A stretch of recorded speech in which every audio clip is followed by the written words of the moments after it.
Welcome to the Pro Wrestling Post Podcast. On this week's show, Mauro Ranallo and the authors of pain are all gone. NXT, what's happening with their world champion and Roman Reigns, the new WWE Universal Champion? We also have some news regarding Major League Wrestling. What can we expect from them when they return in November? And we'll finish the show with the all-important AEW All-Out preview. All that and more.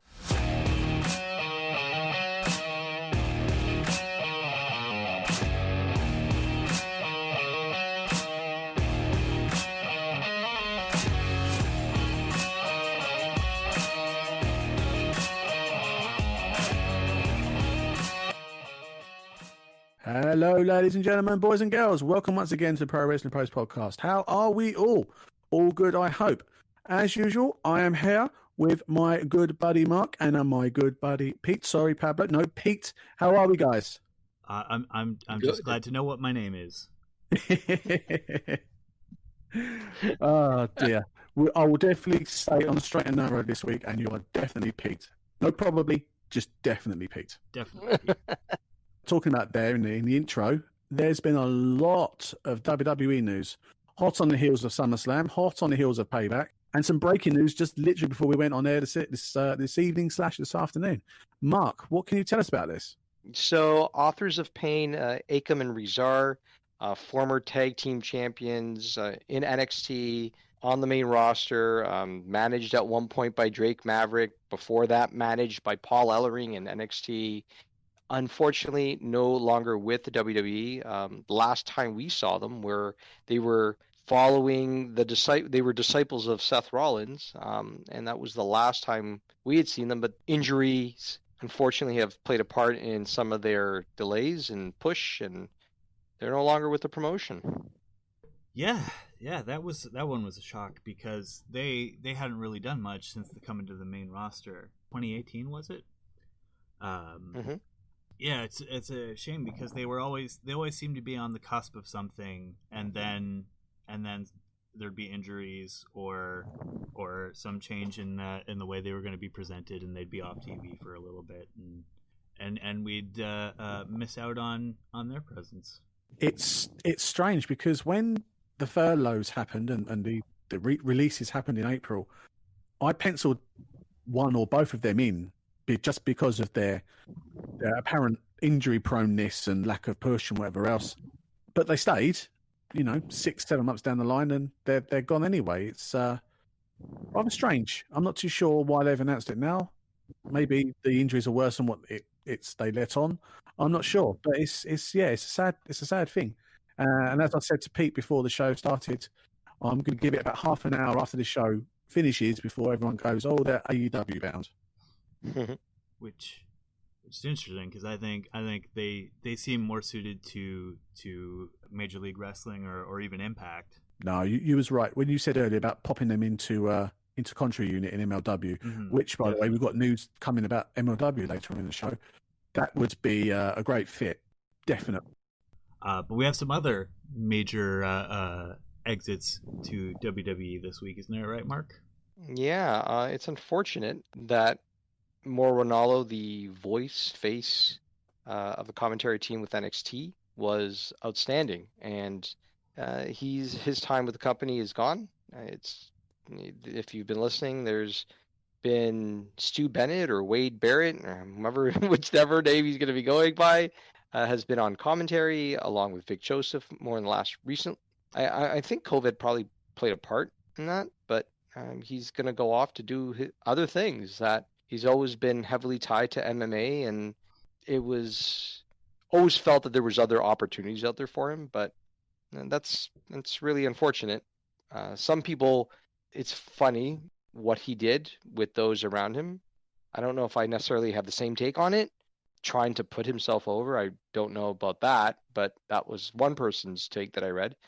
I think he was just uberly exuberant. That's just my take on it. And somebody might see it differently and said, no, you have to share the spotlight, share the wealth with what you do. It's not just about your voice, it's everyone's. So, what do you think, Pete, Mark? I'm going to miss Mauro, really. I liked his voice. He made it feel more like sports, because his voice seemed to be more cut out for like calling a football game or something professional like that. And I think his Mamma Mia is going to go down with JR's By God and Joey Styles' Oh My God as like one of the great signature calls in the industry. For sure. Mauro's going to be a huge loss. And for Stu Bennett / Wade Barrett to step into his shoes, it's a bit of a tough ask, even though he's not going to be stepping into his shoes as such. But people are going to compare him because he's come as Mauro's gone. Whatever Mauro does, he works hard, and if his documentary is anything to go by, he'll land on his feet. He's got troubles. Everyone's got troubles, but he battles them, powers through, and wherever he lands, whether it's with his Showtime contract, whether it's MMA, the guy's golden in my eyes. There's nothing he can do wrong. Yeah, he's really got the golden voice. He can go just about anywhere with that. But do you guys like the pop?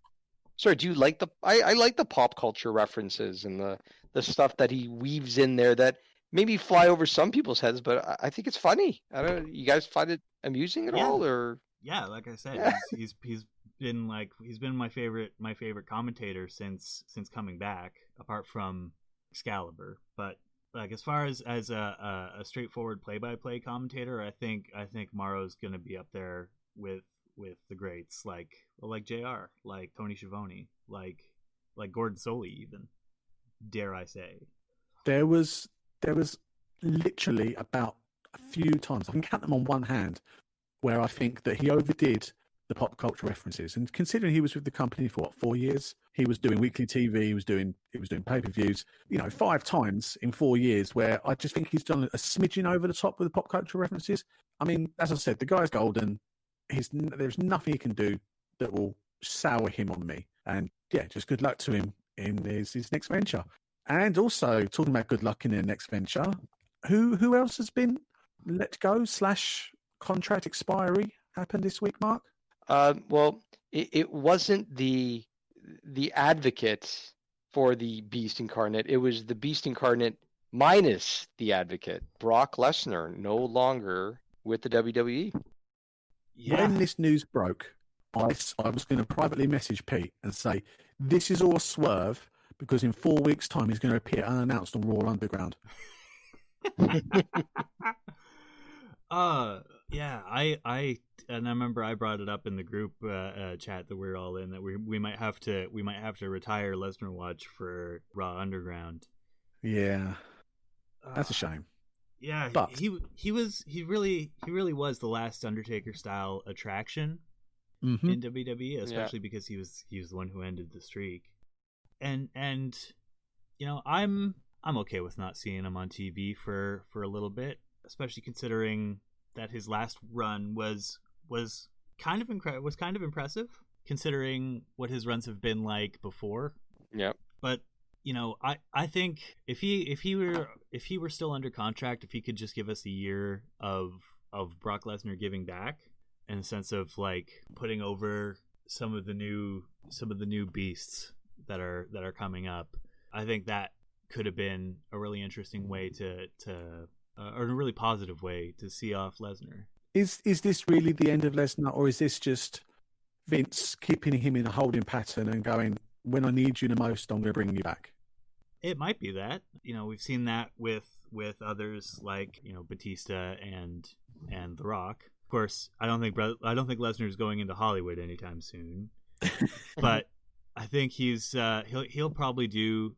He might do a bit of MMA. Probably not for UFC after his last appearance, but he's another guy who's got options, even if he just wants to sit at home in Calgary, sit in his massive farm and just count his stacks of money like Scrooge McDuck. Yes, I'm showing my age. So with the departures, we've had some more kind of controversy in regards to the NXT title. Yeah. So it was a 4-way match. You had Finn Balor, Adam Cole, Johnny Gargano all compete, and I guess it's as one of our writers, Jake Landmaster, mentioned that maybe we should make it an and pending because there was no definitive winner. So what's happened since last week? Well, NXT GM decided he couldn't split Finn Balor and Adam Cole at two wins apiece and went, okay, next week, pair of you, one-on-one for the title. And that's kind of annoyed a lot of fans out there. The hates I've seen on Twitter, hate's probably a bit strong word, but the annoyance level. Yeah, the vitriol. Thank you, vitriol, good word. The vitriol of people on Twitter is it's been quite harsh. I don't mind it. I mean, people seem to get wound up because a match ended in a draw. And yet, it's been a while since something like that's happened. When go back 20, 25 years, there were time limit draws, there were count-out draws, there were things like that twice a week. And people seem to have forgotten that. The younger fans are obviously not conditioned to it. So for me, it doesn't bother me. We get to see Balor against Cole one-on-one. I'm good for it. What about you guys? Yeah, as you were saying, with the way people used to have count out draws and time limit draws all the time. When this happened, one of my first thoughts was, I bet Dusty would have liked this. Definitely, It seems like a thing he would have gotten on to, and it keeps people interested, at least to see what happens next week, because NXT is doing a Tuesday show next week again. Excited as I am to see Cole and Balor one-on-one, I'm kind of not excited about the prospect of either man as champion. I think Cole and Undisputed Era are kind of going in circles, and it's kind of what I said about Ciampa and Gargano last week. But yeah, Cole's going in circles, and I danced around this opinion while we were talking about the NXT Takeover 30 card. Mm-hmm. So I'm just gonna say it now. I think that Finn Balor is kind of boring. Uh-oh. Now, for people who don't know, his Twitter handle is @PeteProbably. Feel free to just chuck that vitriol at him that you were aiming at the NXT general manager, and to chuck it at Pete, because that's a bold statement there, dude. And when you send that hate, don't put a full stop before the @ symbol. Make sure it fully goes there. Type in all caps if you need be. Lots of exclamation marks.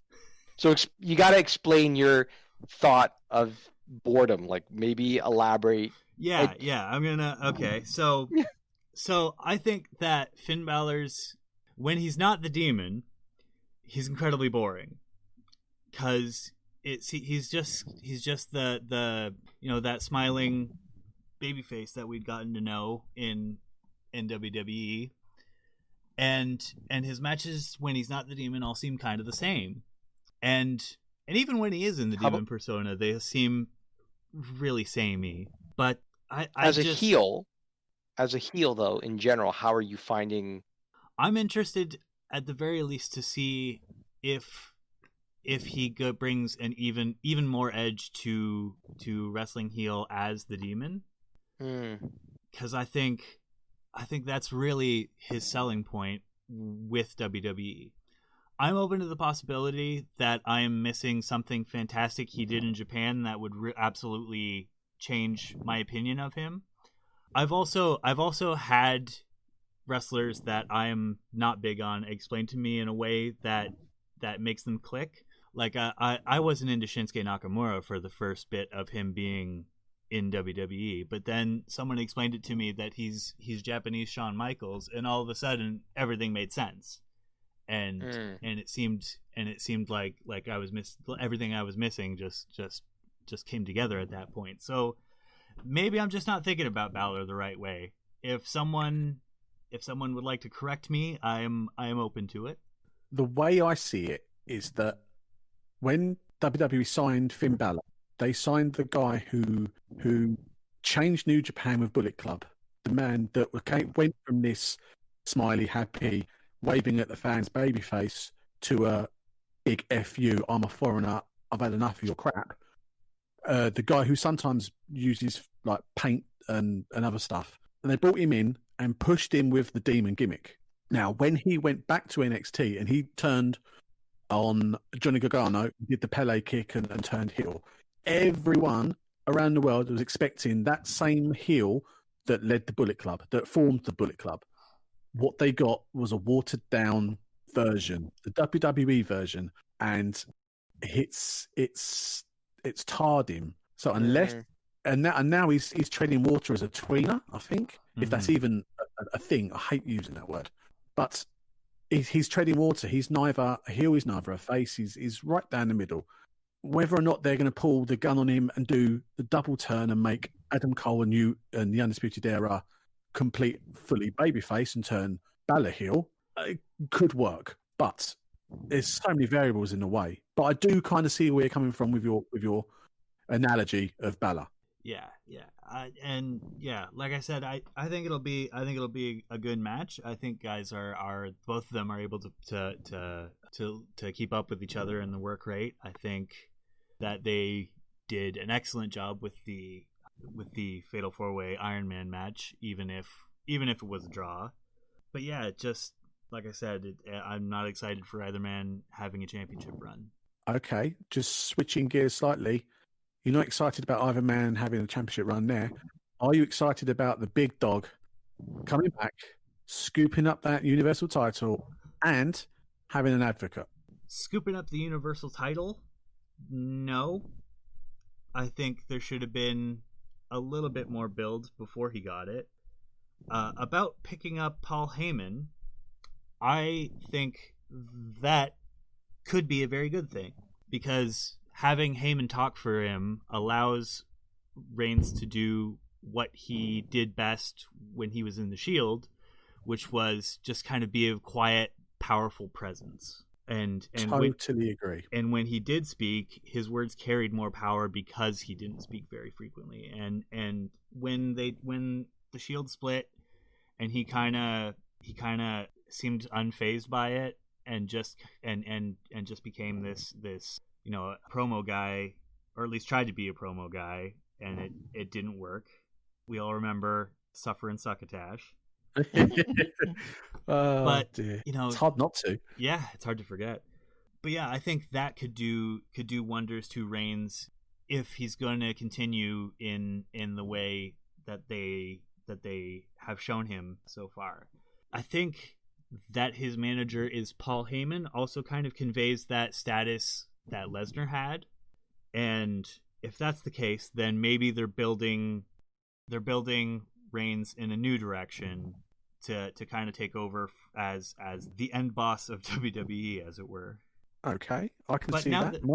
But now that I've said it, that's probably not what they're going to do at all. We say this all the time. We bring up all these great ideas and then listen and go, yeah, that's great, and then go down a completely different route. What about you, Mark? You're very quiet. No, I was just trying to think intently on the words that were coming out of the mouth of Pete Schering. So it's interesting, though. I think with Reigns, I can see a lot of what Pete's saying. And I wonder if the idea, if we're going to get more of an explanation in the relationship, I was seeing these kind of like almost 6 degrees of separation kind of memes floating around of like, oh, things, they planted seeds. Like, I'm not going to give WWE that much credit, but somebody really took the time to say, back like 5 years ago, do you remember the massive snowstorm? Roman Reigns and Paul Heyman shook hands before he met face to face with Brock. I'm thinking, you put so much thought into saying seeds were planted then? There's no way, unless you're psychic and you've got something 1-800 number that you can call that you could have predicted this would have happened 5 years later. Did you know there was going to be a pandemic? I mean, I don't know if there was going to be any idea that this was going to be the direction, but I think a lot of what Pete was saying is true.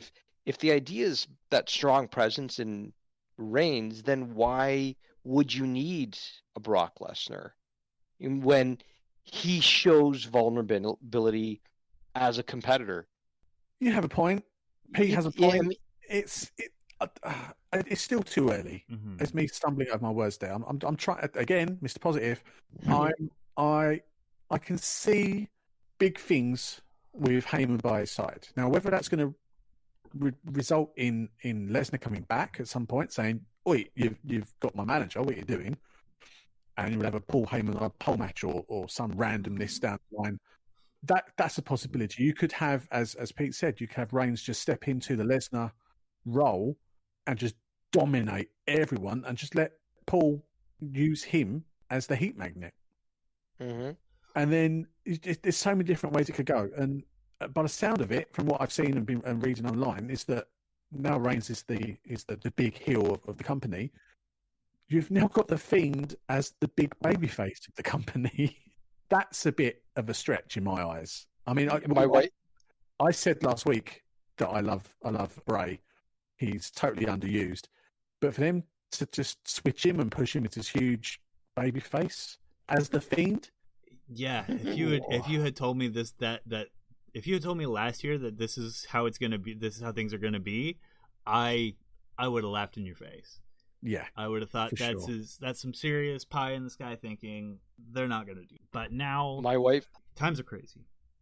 Yeah, my wife is not convinced by this. She's like, wait a minute, this guy that puts his fingers in somebody else's. She's trying to use like the logic police. She's like, he put his fingers in the mouth of an innocent little, not a little girl, but an innocent, wearing a mask like that, carrying the head of a lamp. I don't know.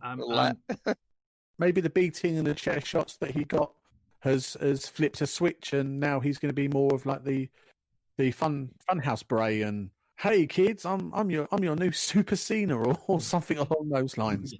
You never know with their booking. You never know. Mm-hmm. As a whole, are we happy with that direction? I'm happy with the direction I pitched. I don't know how I feel about keeping Bray as top babyface or at least top babyface on SmackDown. But then again, who else could really fill that role other than Strowman?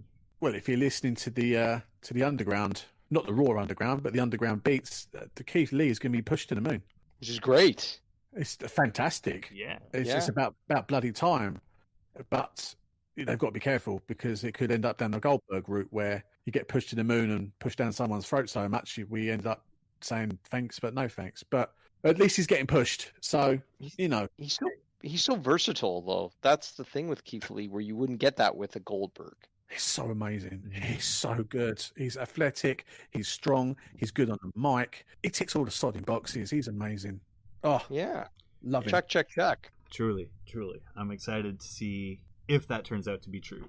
Because like I said last week, I was really disappointed that he didn't get that much of a run as NXT champion. Oh, let's keep our fingers crossed for that. And talking about being fingers crossed, we've had our fingers crossed as a community, as a wrestling community. I've had our fingers crossed for quite a while about MLW's return. And earlier this week, it was announced that MLW are coming back.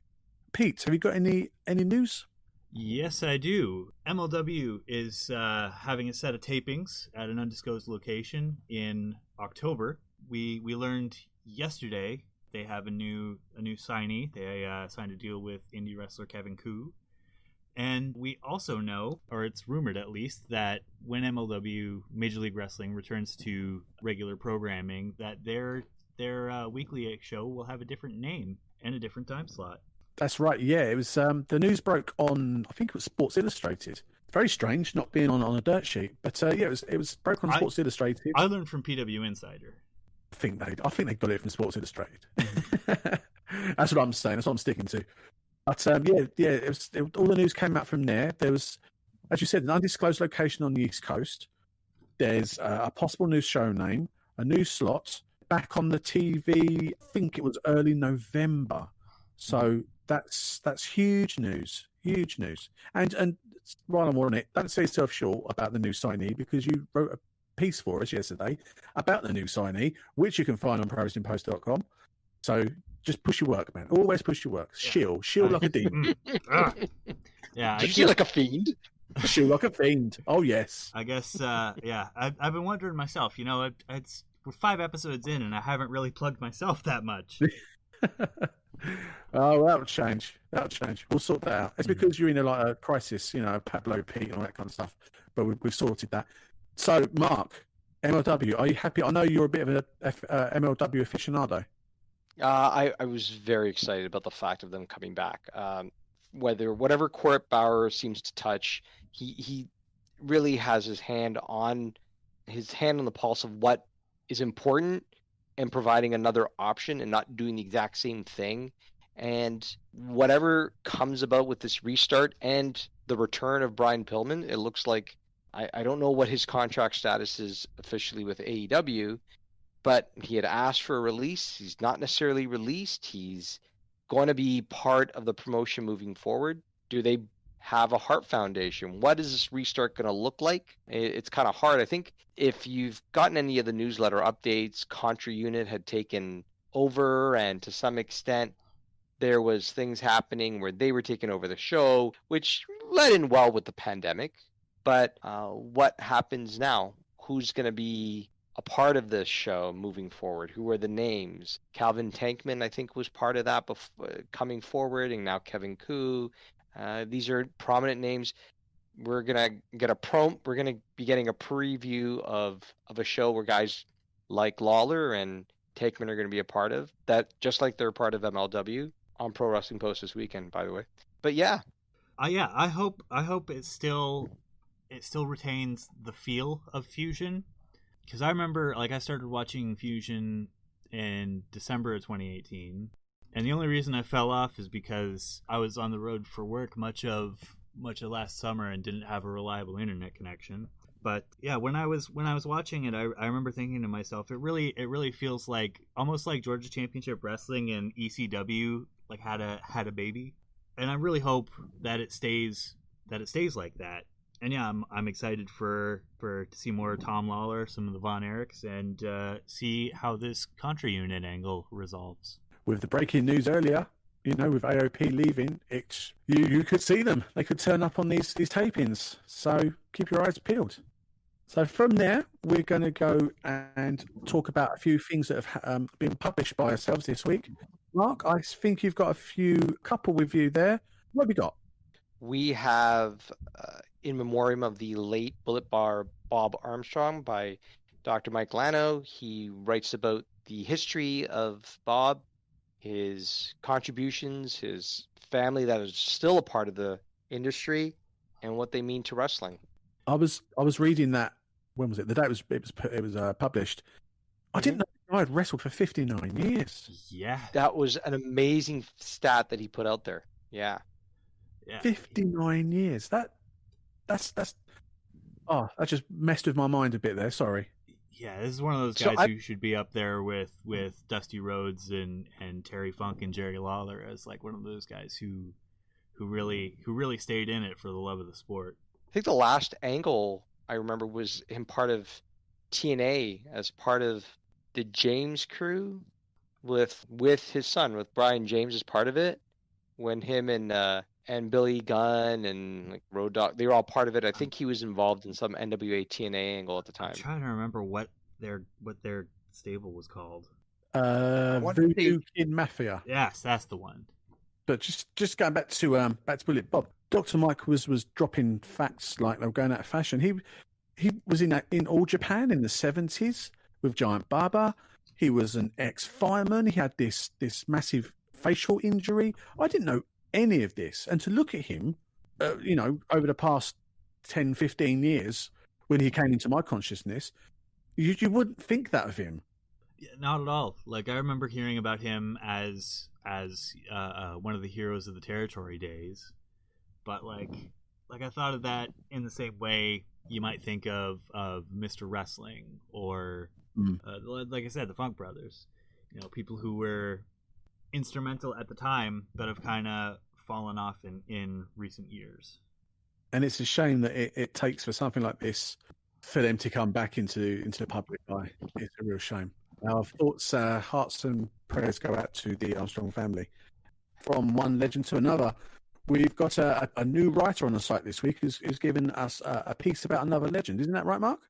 We do. Mike Bryan, who's trained with OVW, it really works hard and was really passionate when he applied to come to write for Pro Wrestling Post. And what he's written is a wonderful piece on Lance Storm. He's an unsung hero of Canadian wrestling, grappling. Many fans of his from the 90s will remember his work in ECW, what he did in WCW, how that transitioned over to WWE, his whole "if I can be serious for a minute," when he was always serious, and super articulate. Why more didn't come about, always wonder. Multiple champion. Chris Jericho at one point was part of Angles as the Un-Americans. Phenomenal work. Yeah, you ask why so little came from him, and I think it's because he kind of got typecast, or he kind of got unfairly cast as boring, just because he was big on his technical stuff, and I think that was at a time when technical wrestling was kind of poo-pooed in the mainstream as being boring. I don't think he helped his case by making his finish a single leg crab, but I think that it was actually kind of misused everywhere except ECW. Yeah. See, this is where I'm really lucky because I'm covering ECW for the sites, and I haven't actually got to him yet. I'm in April 95 at the moment, which by the time this goes out, my next piece will be out, and it features the debut of Eddie Guerrero. So I know that Lance isn't that far down the line, so I'm looking forward to that. But I know from watching ECW before just how great he was. And he carried that on to every promotion he ever went into. And it might have been a case of just wrong place, wrong time. He's technically perfect. He's up there, in my eyes, with Bret Hart for the technical ability that he shows and always has done. It just happens to be, as I said, the wrong place, wrong time for his pushes, in my opinion. His recently, like, you could see his fingerprints are on. It probably doesn't sound right the way I was going to phrase it, but his fingerprints are all over Dominic Mysterio. But really, it's his training of Dominic Mysterio, which should be credited in the work that we're seeing. It's kind of living on, right? His influence is there. And he's not officially retired yet. There's still a few more matches in him. And I hear Chris Jericho wants his last match to be against Lance Storm. Ooh, I didn't hear that. That would be great. Mm-hmm. That would be great. So, well, interesting though, in the piece that Mike wrote, he quoted something where his last match in Ring of Honor was where he had said, "As far as me as an in-ring performer, this would be it." He was vocal at the time. So, Lance Evers, if that's the wrestler that if it's just the trainer that continues on, you're right, Pete. Maybe it is something that Chris Jericho pulls and coerces him enough to say, let that one last match be something special. Maybe it's in the Hart family dungeon or something. Really, really throw back to when they were together. Yeah. Have the Thrill Seekers one last time. For sure. Perfect way to end that segment now, I think. So, from our past pieces, we're going to carry on now with a few more bits of wrestling news that's happened around the globe. Our resident Impact expert, Mr. Pete, we have a new champ. We spoke about it last week. Yeah. About how they wouldn't do a switch on normal TV. They'd wait for a pay-per-view. and here we are under the Impact World Championship reign of one Eric Young. How wrong were we? Our track record is not looking good at all. It really isn't, is it? But at least, I'm under the impression that they hear us and they go, "We're going to swerve them," and that's what they do. But it makes for a great conversation. Yeah. So, is it the right time to put the belt on him? Was it wrong to take it off Eddie? What do you think? So was it the right time to put a belt on him? Like we said last week, it should have happened on a pay-per-view. I think that if they had more time to really explore the area, we could have gotten more. But as for taking the belt off Eddie Edwards, I think the open challenge always had that consequence about it. Like any of them could have been Edwards' last match as champion. And I think that we should have expected him to have a reign that wasn't very long, but definitely one that was important. And Edwards' reign was important because he was the one who was right after Tessa Blanchard was stripped of the championship and for failing to appear, and he needed to put the shine back on that belt because we hadn't seen it in a while and it hadn't been defended, and it was kind of getting overshadowed by Moose and the TNA World Heavyweight Championship. So it's one of those things where the right person has the championship, but it should have happened. I could have waited a little longer. I mean, the next pay-per-view is it Bound for Glory? The big Mania type show, which I think is in the middle of next month. They say 5 to 6 weeks. Do you reckon they could have eked it out 5 to 6 weeks? That's where from their point of view, that's where I'm seeing it. I don't think the story they were telling could have stretched until the pay-per-view. Yeah. So you just put the belt on him now, and then we'll make Eddie the babyface that's running for the belt. Yeah, I mean, if this is the beginning to a program with them, I'm willing to see that out. I don't think they could have kept going for another 6 weeks, but I think they could have.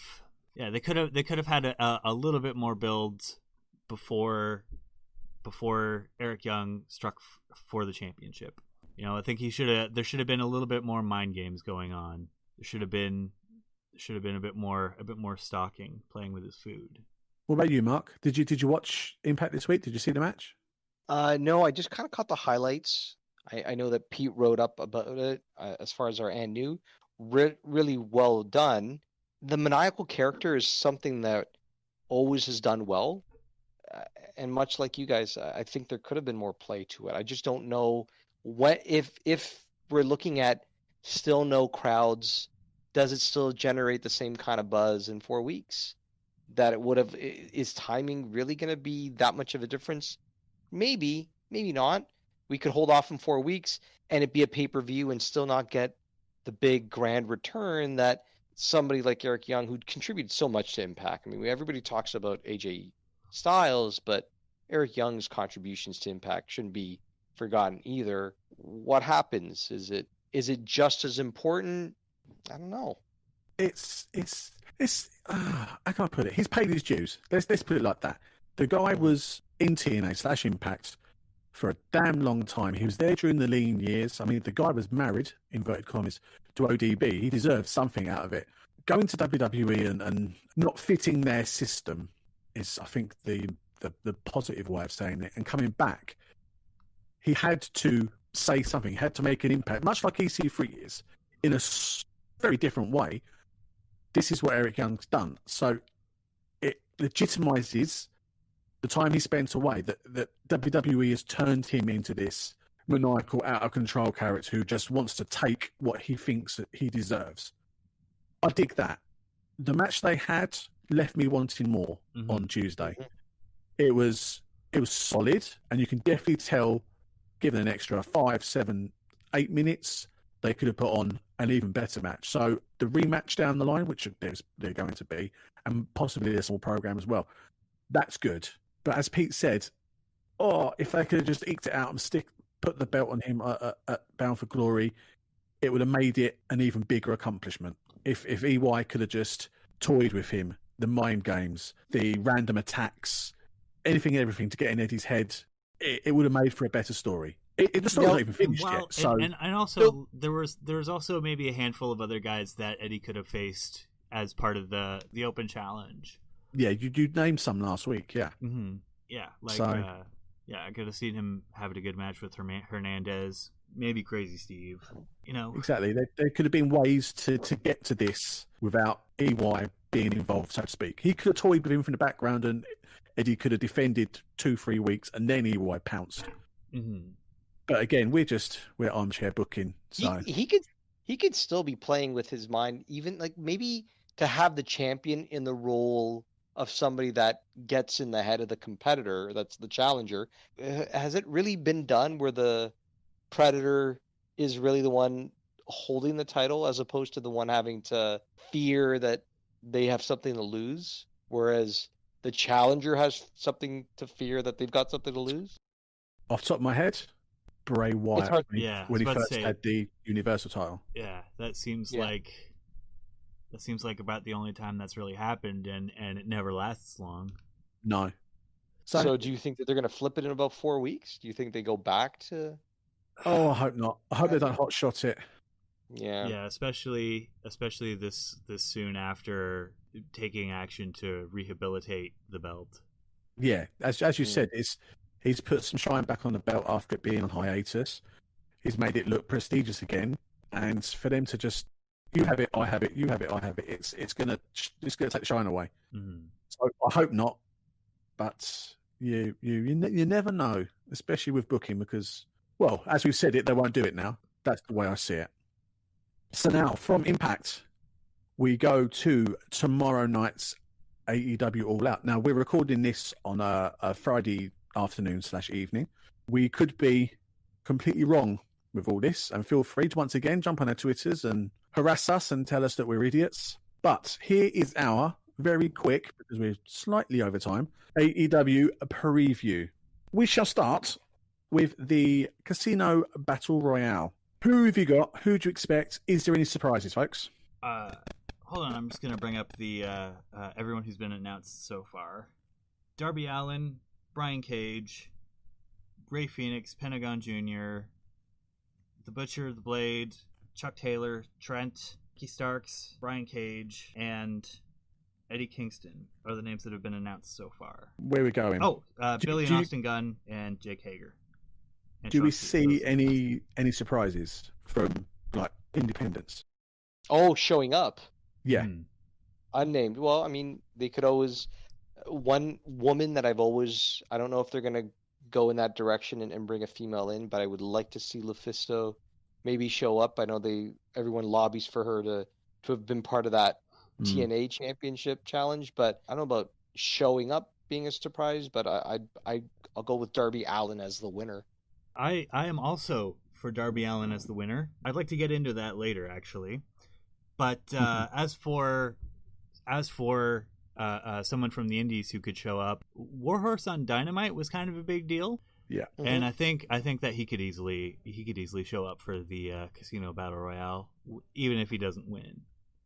That's a good shout. My pick, I've got two, so I'm going to hedge my bets slightly.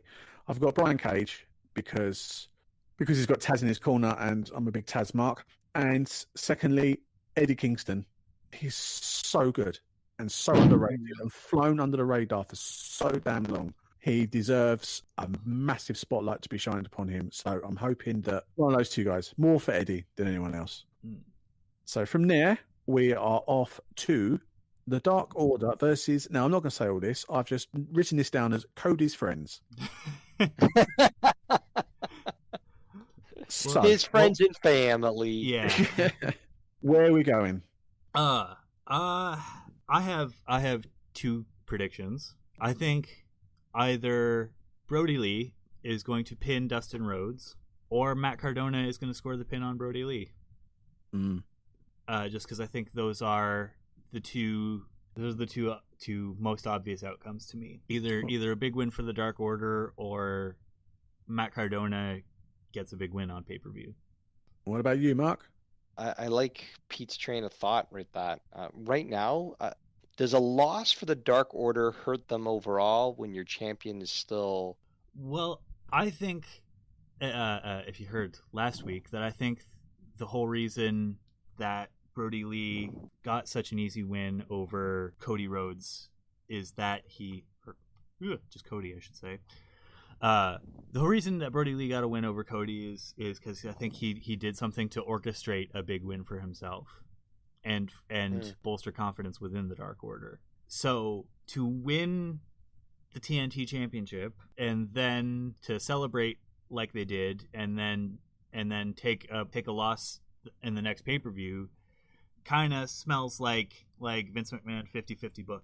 Yeah, I do like I've written down in my notes here that I've got Cardona picking up the win to start a feud.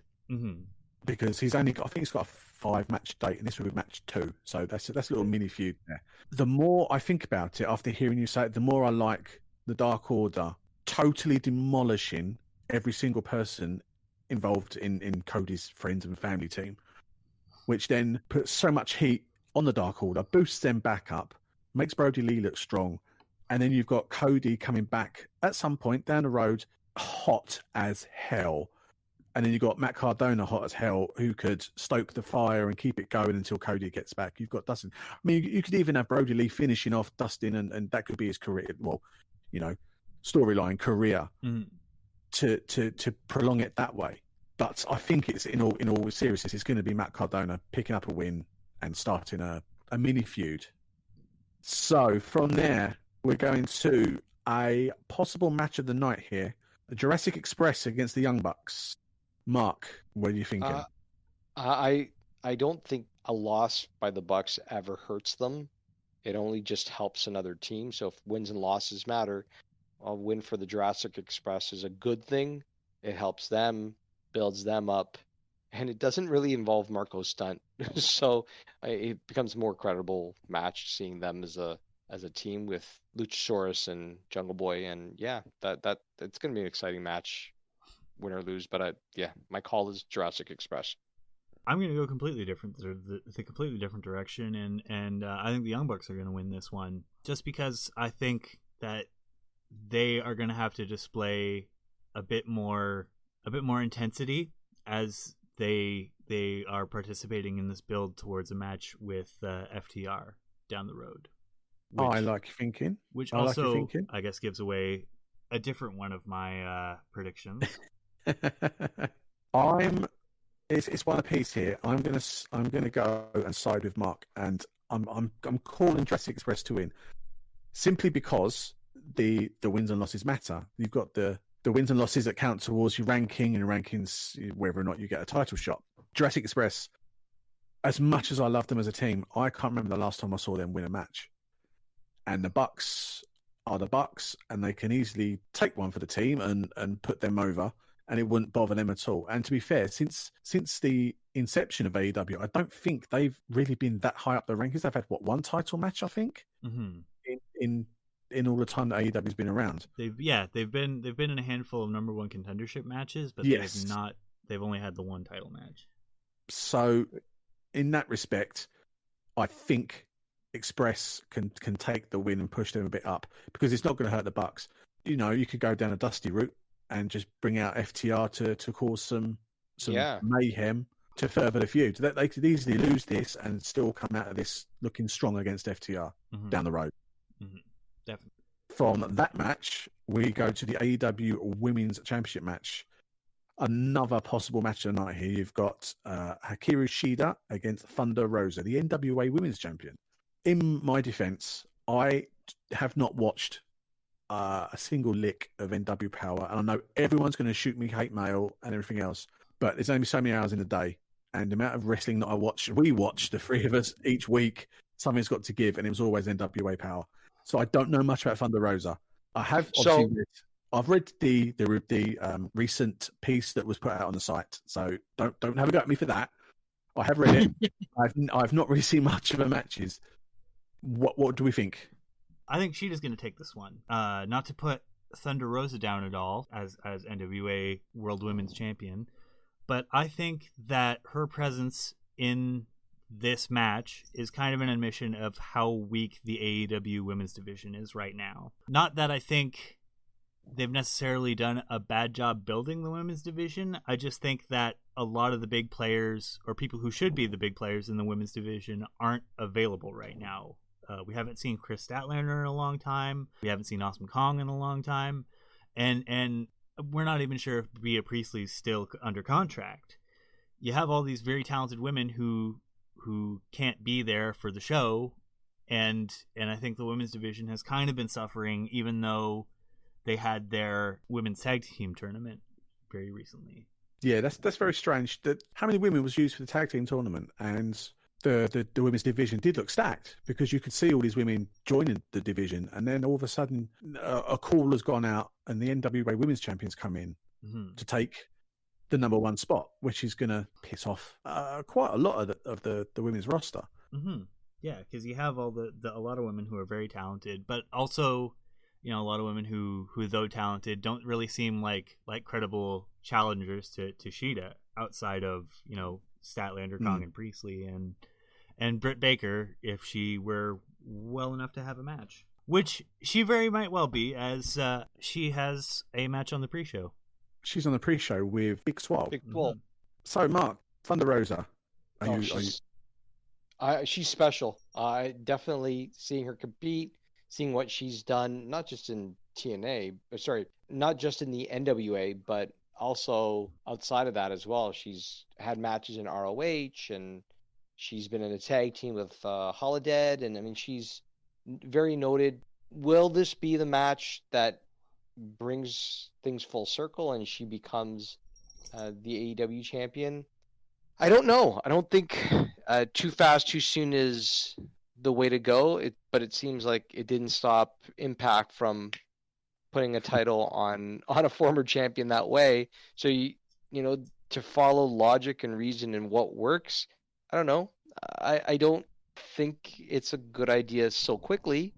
I think we could still have a solid match, and a win for Shida just shows how good she is, because that's the one thing the women's title really hasn't had a really long-standing champion hold the title and it be that prestigious. Well, as I said at the beginning of this, I don't really know much about Thunder Rosa. So on that basis, I am going for a Shida win. But what I am taking away from this is this little agreement between AEW and NWA. Does that open the doors for an alliance later on down the road, or some kind of partnership? Or it's interesting for me. You're right. At the first All Out, the NWA World Championship was one of the belts defended, and maybe this is AEW giving back, sort of repaying the favor. But to have that as part of like a talent sharing agreement between All Elite Wrestling and the National Wrestling Alliance. Hopefully, business is business. So shining a lot in the NWA, and we're getting back into business again. So from that match, we go to a couple of gimmick matches coming up. First one I have is Matt Hardy against Sammy Guevara in a Broken Rules match. Now, who knows what a Broken Rules match is, and can they explain that to me? I have a feeling it's just going to be a no DQ match. Oh, is that it? I have a feeling that's it, unless there's been no announcement as to being like a cinematic match or anything of that nature. Oh, I'm disappointed now. I saw Matt Hardy's name in it. I was getting excited for some cinematic wrestling, and it's just a no DQ match. Yeah, I think if anything, I think the cinematic match is going to be the Britt Baker Big Swole match. Yeah. Which is on the pre-show, which we haven't covered, so we'll pass on that. But yeah, so we've got Matt Hardy against Sammy Guevara. Where are we going? Who's gonna do this? Well, there's also the stipulation that if Matt Hardy loses, he will have to leave AEW, and I don't think that's going to be the case for someone who debuted so recently. I think Hardy's going to win, and honestly, I think Hardy might retire in AEW. Like if this was if Hardy loses, he must retire match, then maybe he'd lose. But I think he's still got a lot left into him to offer All Elite Wrestling. What about yourself, Mark? I'm going to go in the complete opposite direction, and I think the idea of teasing him potentially retiring or leaving. They said that Matt Hardy is leaving, but does that mean broken Matt Hardy remains? Do they do something fishy with the name and that he's stronger than death, or you get version 3.0? I don't know. I mean, do we get another version of what came to be, and that it's the end of what we knew with Matt Hardy? Are we looking at it at a deeper level? Is there something, or is there nothing? But it would be fun. It might upset. I mean, some fans may be like, "Yeah, this is great," and some will be like, "Really? That's cheesy." Like, so he's He's technically left, but he's not left because, like, who? So does he disappear and Maxwell shows up, or does Willow come out? Like, does his father-in-law appear? I don't know, but I really think that he loses, and he's maybe haunted. Sammy is by what is left of Matt Hardy, and that some remnants comes back. I don't know. I'm going to take a screenshot of my notes and I'm going to forward the picture to you two later because you have literally pinched what I was about to say.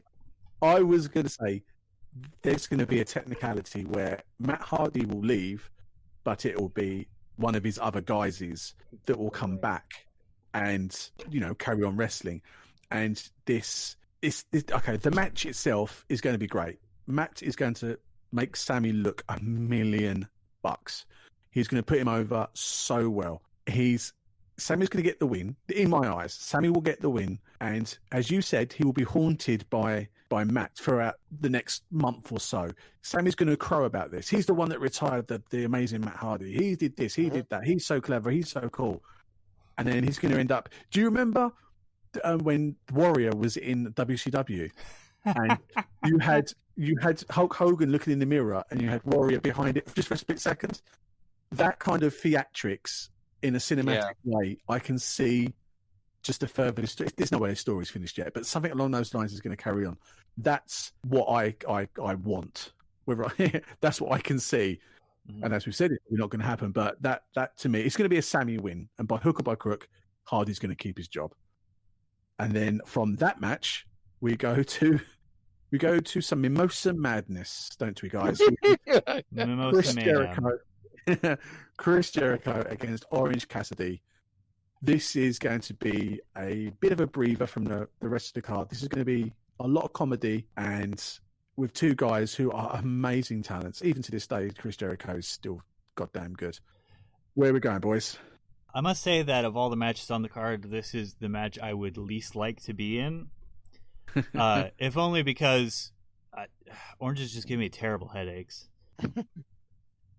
I'm behind Orange Cassidy on this one because he seems to be one of the fastest rising stars in All Elite, and I think that Jericho at this point in his career can comfortably take losses like that. Jericho's publicly said that he will quite happily put people over now. Mm-hmm. It's always there.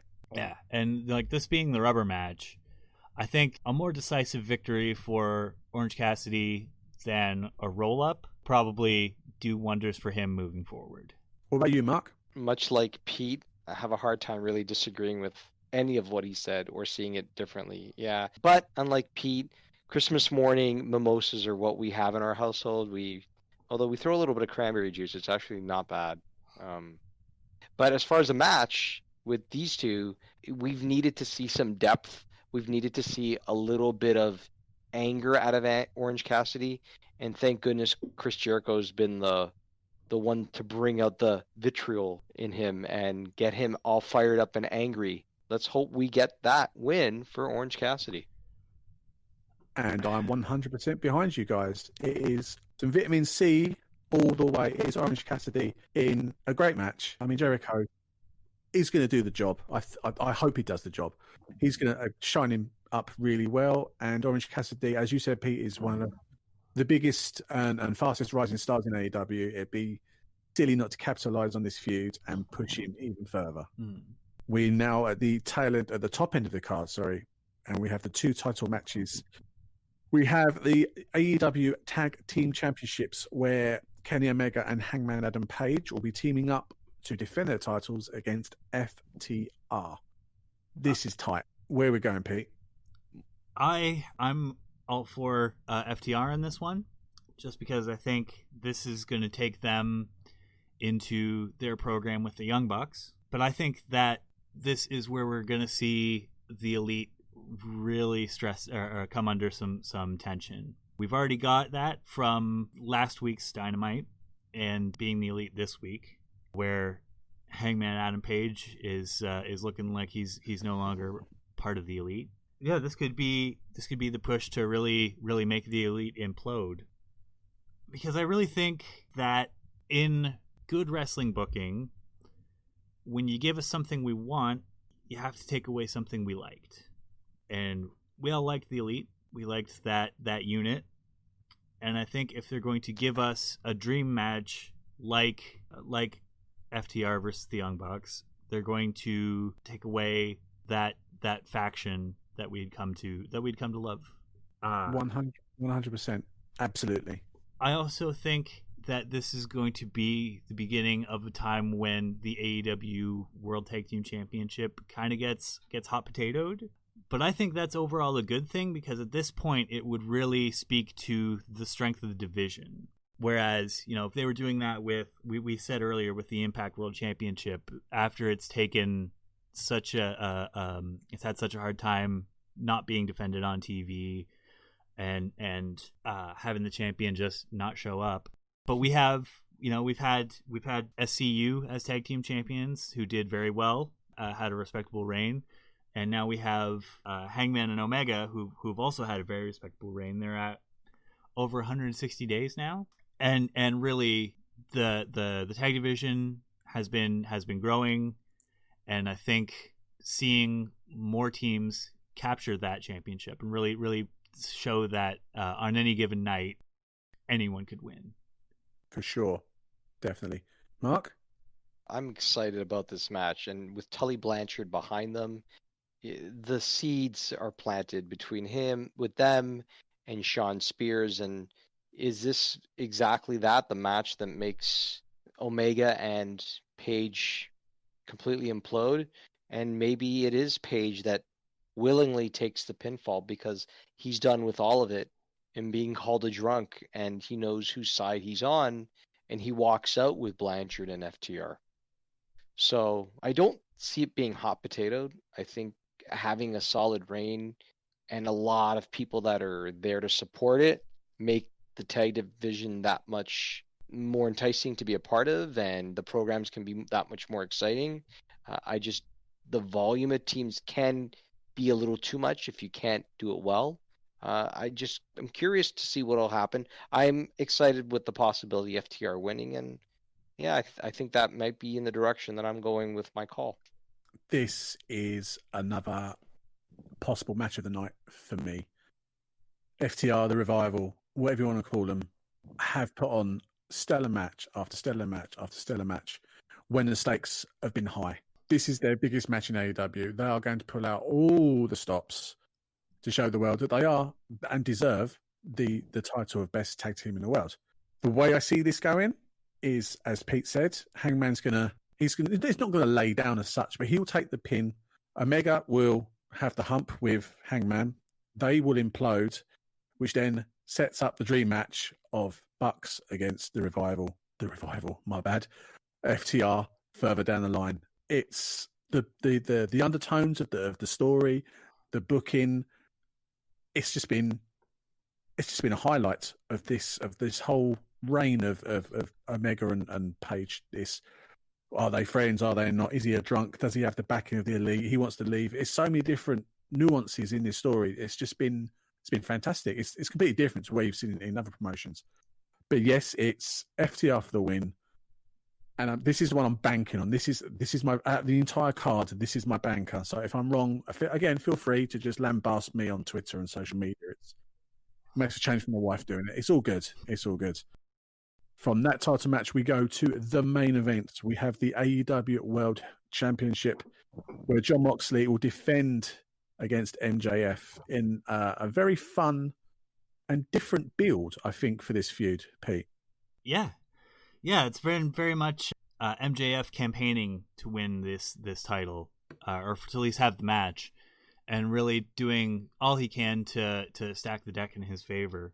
And that's why I've got kind of a sinking feeling about this match that MJF is going to win. And I say sinking feeling, but I think that this is going to play into some unfinished business between MJF and Cody down the line. But yeah, tying this back to my prediction about the Casino Battle Royale, I think that if MJF were to win, you would need someone who would believably lose to MJF. And I don't think that someone like Brian Cage, like Lance Archer, like some of the bigger guys in that match, the Casino Battle Royale. Those guys would absolutely roll through MJF if in a one-on-one scenario. But I think with Darby Allin, you can have him lose and look good in his loss. That makes sense. That makes perfect sense, yeah. As for MJF's unfinished business with Cody, I can see Cody coming back after he's done with whatever's taken him off TV, and perhaps earning his right to challenge for the AEW World Championship back. That is, if he's not going straight into a feud with Brody Lee. What about you, Mark? Where do you see this going? It's a lot for me to kind of unpack it. I don't want Moxley to lose, and there's nothing. I think because the deck is so stacked against him, the way Moxley comes across is that it's just no sweat. And I think unless somebody leading up to that makes you think that there's some sort of doubt in Moxley's mind, he could have lawyers, doctors, whomever is going to be around the ring to support him. I just can't see Moxley losing now. I can see it happening. I think they would want it with some sort of... I think the program has been good, but I don't buy him losing and it making sense. There's nothing that's pulling me in that direction, even with everything stacked against him. I don't see the Cody thing. I think that ship has kind of sailed.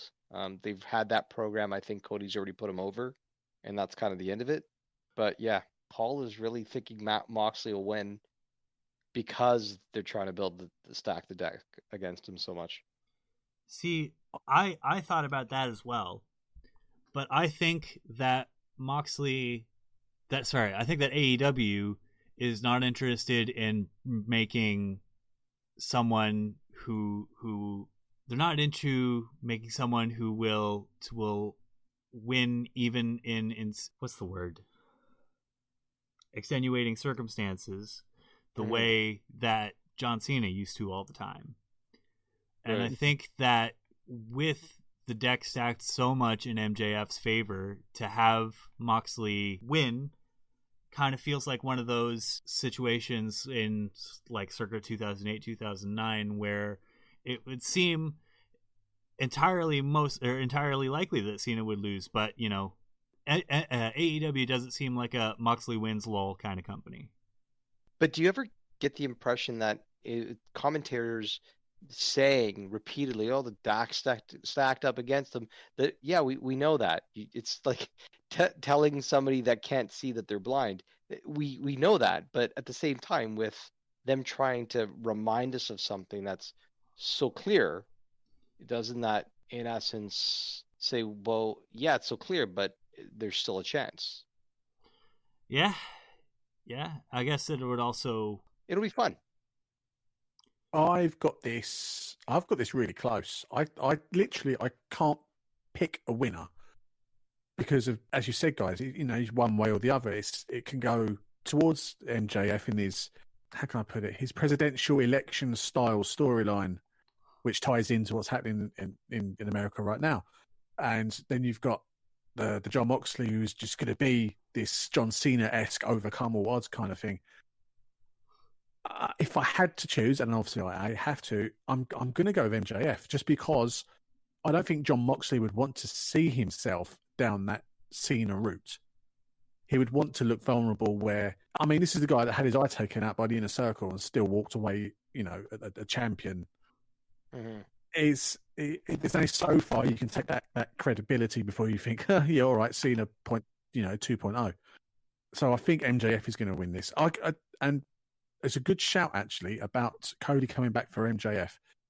The program's done and dusted, but there was still, going back to long-term storytelling, there was still some underlying tension and issues between the pair. That's always going to be there. That's like a Hogan Savage kind of, underlying baseline story. Hey, that's great. But he needs to have his revenge on Brody. There's no way someone takes a beating like that and goes, you know what, I'll come back to you, but first I'm going to the champion first. It's always, personal before business. The MJF storyline, I can see happening down the line when Cody's back from filming and after he's finished with Brody Lee. I'm going to go with it. If, like I said, I'm going to choose. It's MJF for me all the way. I've just decided right now. That's it. I've convinced myself. That was clever. All right. Nicely done. Oh. That's the AEW preview out of the way. Done and dusted. Obviously, as I said at the beginning here, this is recorded the night before the pay-per-view. So if we're wrong, what are you going to do? After a nice little bit of fun there, I'm going to hand this over to Mark. The wrestling community, the female wrestling community, suffered some devastating news 2 days ago. Yes. Casey Michael, wrestling journalist, really important to the women's wrestling community in particular, but wrestling as a whole, an insider. He's just as committed to not costing somebody an opportunity as he is embracing them, supporting them, standing with them. So he passed away a couple of days ago. He's had issues with liver.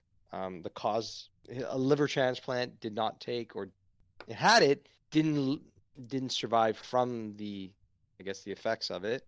26 years of age. Just devastating to know that he's behind people and pushing people like Mia Yim and what he's meant to people like them, Thunder Rosa, or Rachel Evers, or Ellering. It says a lot about her. It says a lot about him and what he's meant to them and people that can depend on him, and how he was so vocal also during the speaking out movement and being supportive of all of those that were affected. And sadly, as quickly as he rose, his health took his life. And we remember what he's done for women's wrestling and what Squared Circle Sirens will continue to do to live his memory on and carry on with his memory. There is a GoFundMe page available. We will have that in the post as well. I'll put a link to that. It's already doubled its earnings to cover the cost of the funeral and the proceedings that have followed that. So we do send, on behalf of Pro Wrestling Post, we send our best wishes and well wishes to Casey Michael and his family at this time. Just before we leave today, we have an upcoming piece coming out later next week. I'm going to go hand this back to Mark because it's his piece and it's about a certain NXT women's wrestler. Well, it's one of a couple, because you, my friend, who's got a special day coming up this weekend. Pete, do you know what's happening with Mark's weekend? I've heard that he's going to be playing an awful lot of the Tony Hawk Pro Skater remake. Yeah, that would be part of it. Yeah, that's definitely it. He's also going to have an ECW retro view taking place. Is that not true? That's right. Yes, I did mention this earlier. I have my ECWP is coming out. What these two are slightly digging at here is that it's my birthday this Sunday.